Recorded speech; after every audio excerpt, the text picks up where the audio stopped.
Hello everyone, welcome to our YouTube channel Navi with study and fun. आज हम बनाने जा रहे हैं भूगोल विषय से संबंधित दैनिक पाठ्य योजना, जिसकी समय सीमा हमारी 30 से 35 मिनट की होगी। एग्जैक्ट समय सीमा जो है वो 36 मिनट की होती है। इकाई हमारी अपवाह तंत्र है। अपवाह तंत्र में हम जिसका अध्ययन करेंगे वह है प्रायद्वीपीय अपवाह तंत्र, यानी हमारे प्रकरण का नाम है वो है प्रायद्वीपीय अपवाह तंत्र। प्रायद्वीपीय नदियों के बारे में हम अध्ययन करेंगे। तो चलिए शुरू करते हैं। विशिष्ट उद्देश्य में ज्ञान के अंतर्गत हम देखते हैं विद्यार्थी प्रायद्वीपीय अपवाह तंत्र से संबंधित तथ्यों का प्रत्यास्मरण प्राप्त कर सकेंगे। सेकंड है विद्यार्थी प्रायद्वीपीय अपवाह तंत्र से संबंधित तथ्यों का प्रत्याभिज्ञान प्राप्त कर सकेंगे। सेकंड है अवबोध। अवबोध के अंतर्गत विद्यार्थी प्रायद्वीपीय अपवाह तंत्र की तुलना कर सकेंगे। सेकंड है विद्यार्थी प्रायद्वीपीय अपवाह तंत्र की नदियों का महत्व बता सकेंगे। थर्ड है ज्ञानोपयोग। ज्ञानोपयोग के अंतर्गत विद्यार्थी प्रायद्वीपीय अपवाह तंत्र से संबंधित विषय वस्तु की जानकारी प्राप्त कर सकेंगे। सेकंड है विद्यार्थी प्रायद्वीपीय नदियों का दैनिक जीवन में उपयोग बता सकेंगे। फोर्थ है हमारा कौशल। कौशल के अंतर्गत विद्यार्थी प्रायद्वीपीय अपवाह तंत्र से संबंधित विषय वस्तु के मानचित्र की सहायता से प्रदर्शित कर सकेंगे। सेकंड है विद्यार्थी प्रायद्वीपीय अपवाह तंत्र को सारणी या तालिका बनाकर बता सकेंगे। फिफ्थ है हमारा अभिरुचि। अभिरुचि के अंतर्गत विद्यार्थी प्रायद्वीपीय अपवाह तंत्र से संबंधित अन्य पुस्तकें पढ़ने में रुचि ले सकेंगे। सेकंड है विद्यार्थी प्रायद्वीपीय अपवाह तंत्र से संबंधित अधिक जानकारी लेने में रुचि ले सकेंगे। सिक्स्थ है हमारा विद्यार्थी प्रायद्वीपीय अपवाह तंत्र से संबंधित वैज्ञानिक दृष्टिकोण विकसित कर सकेंगे। सेकंड है विद्यार्थी प्रायद्वीपीय अपवाह तंत्र से संबंधित कार्यों को अन्य पुस्तकों में खोज सकेंगे। इसके बाद देखते हैं हम शिक्षण सहायक सामग्री, जिसमें है चौक, डस्टर, लपेट फलक और संकेतक। विशिष्ट सहायक सामग्री में हम देखते हैं भारत में प्रायद्वीपीय अपवाह तंत्र को प्रदर्शित करता हुआ चार्ट अथवा मॉडल। इसके बाद देखते हैं हम शिक्षण विधि। शिक्षण विधि में आएगा हमारा प्रदर्शन युक्त व्याख्यान विधि। नेक्स्ट देखते हैं हम शिक्षण प्रविधि। शिक्षण प्रविधि हमारी प्रश्नोत्तरी विधि होगी। पूर्व ज्ञान में देखते हैं विद्यार्थी प्रायद्वीपीय अपवाह तंत्र के बारे में सामान्य जानकारी रखते हैं। इसके बाद हमारा पाठोत्स्थापन होता है, जिसमें प्रस्तावना कौशल देखते हैं। फर्स्ट है छात्राध्यापक क्रिया, सेकंड है छात्र क्रिया। छात्राध्यापक क्रिया में सौरमंडल के किस ग्रह पर जीवन संभव है। विद्यार्थी क्रिया में आएगा पृथ्वी। सेकंड है पृथ्वी पर जीवन व्यापन करने के लिए किन किन चीज़ों की आवश्यकता होती है। विद्यार्थी क्रिया में आएगा जल, भोजन, वायु इत्यादि। थर्ड क्वेश्चन है जल के स्रोत कौन कौन से हैं। विद्यार्थी क्रिया में आएगा नदियाँ, तालाब, झीलें आदि। फोर्थ क्वेश्चन है दक्षिण भारत की कोई दो नदियों के नाम बताइए। विद्यार्थी क्रिया में आएगा कृष्णा व गोदावरी। फिफ्थ क्वेश्चन है कृष्णा व गोदावरी नदी कौन से अपवाह तंत्र में है। विद्यार्थी क्रिया में आएगा प्रायद्वीपीय। सिक्स्थ क्वेश्चन है प्रायद्वीपीय अपवाह तंत्र के बारे में आप क्या जानते हैं। विद्यार्थी क्रिया में आएगा आंशिक उत्तर अथवा निरुत्तर। अब आप में से कुछ लोग सोच रहे होंगे कि मैम ने अभी तक तो हमें 5 क्वेश्चन ही बताए हैं प्रस्तावना कौशल के अंतर्गत, लेकिन इसमें तो 6 प्रश्न हैं। तो मैं आपको बता दूं कि प्रस्तावना कौशल 5 से 7 क्वेश्चन का बनता है।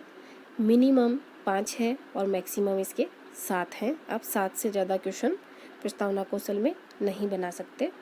5 भी बना सकते हैं, 6 भी बना सकते हैं और 7 भी बना सकते हैं। इसमें कोई परेशानी वाली बात नहीं है।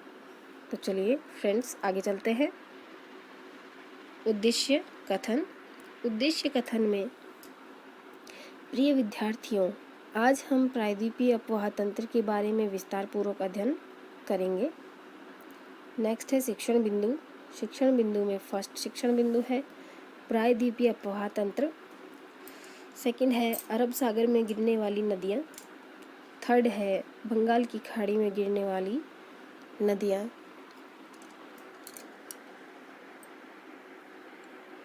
इसके बाद देखते हैं हम प्रस्तुतिकरण, जिसमें फर्स्ट जो हमारा शिक्षण बिंदु है वह है प्रायद्वीपीय अफवाह तंत्र। फर्स्ट प्रश्न है हमारा, वृद्धगंगा के नाम से किस नदी को जाना जाता है? विद्यार्थी क्रिया में आ जाएगा गोदावरी नदी को।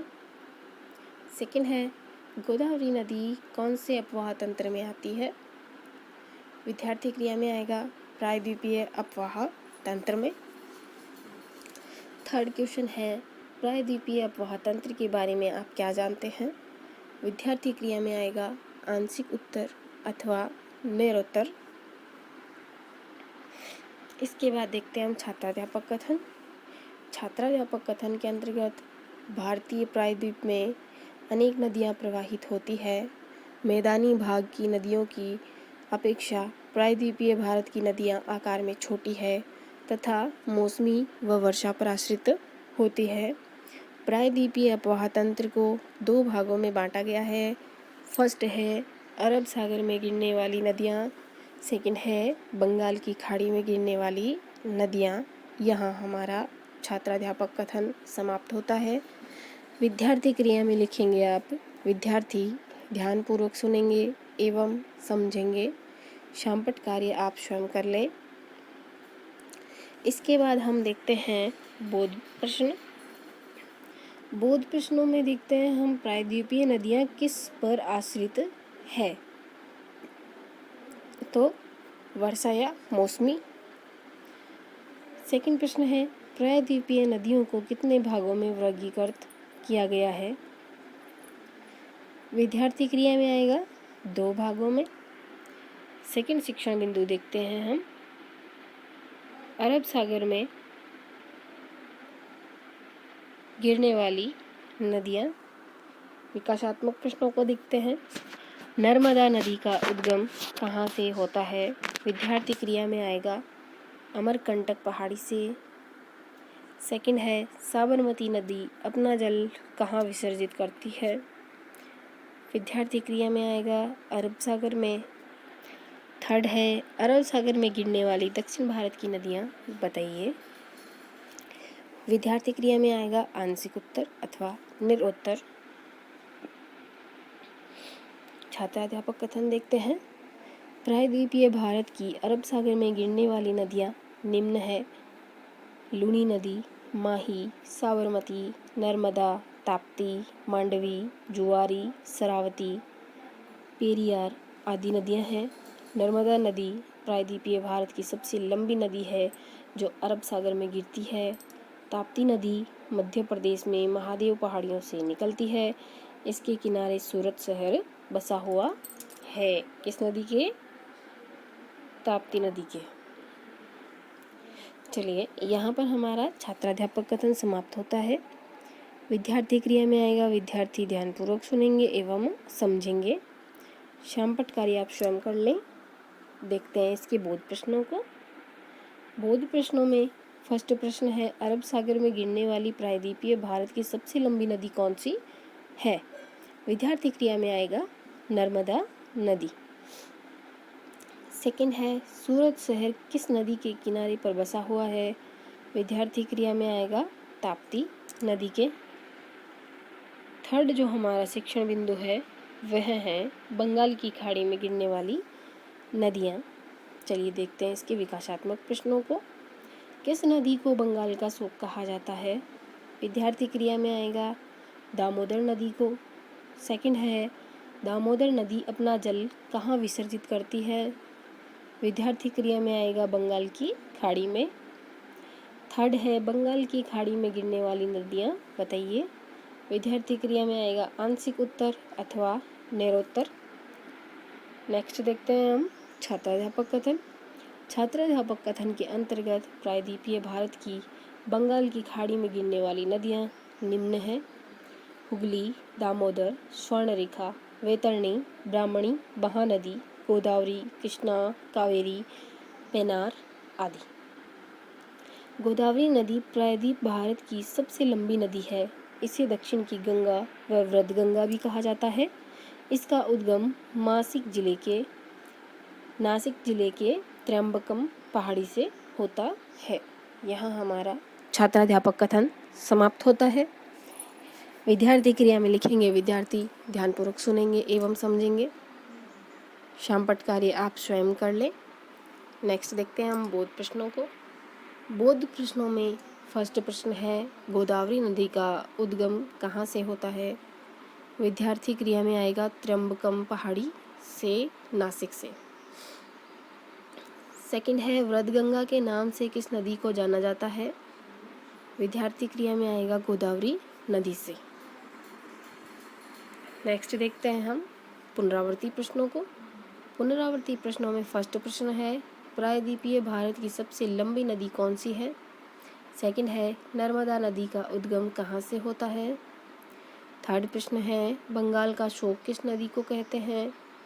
फोर्थ प्रश्न है अरब सागर में गिरने वाली दक्षिण भारत की सबसे लंबी नदी कौन सी है? इसके बाद हम मूल्यांकन प्रश्नों को देखते हैं।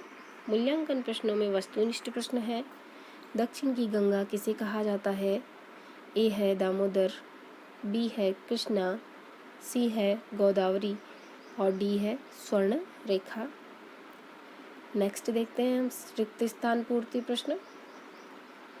प्रायद्वीपीय नदियाँ अधिकांशतः ... पर आश्रित होती है, मौसमी और वर्षा पर। अति लघुतरात्मक प्रश्न देखते हैं। प्रायद्वीपीय नदियों को कितने भागों में बांटा गया है, नाम बताइए। इसके बाद देखते हैं हम लघुतरात्मक प्रश्न। लघुतरात्मक प्रश्न में अरब सागर व बंगाल की खाड़ी में गिरने वाली दक्षिण भारत की प्रमुख नदियों के नाम बताइए। नेक्स्ट है निबंधात्मक प्रश्न। प्रायद्वीपीय अपवाह तंत्र की नदियों को मानचित्र की सहायता से समझाइए। यहाँ हमारा प्रायद्वीपीय अपवाह तंत्र दैनिक पाठ्य योजना समाप्त होता है। तो फ्रेंड्स, कैसा लगा वीडियो? कमेंट बॉक्स में कमेंट करके ज़रूर बताएं। वीडियो को अंत तक ज़रूर देखें। कोई भी आपको प्रॉब्लम हो, कहीं भी आपको समझ में ना आए तो आप कमेंट बॉक्स में कमेंट करके मुझसे पूछ सकते हैं। चैनल पे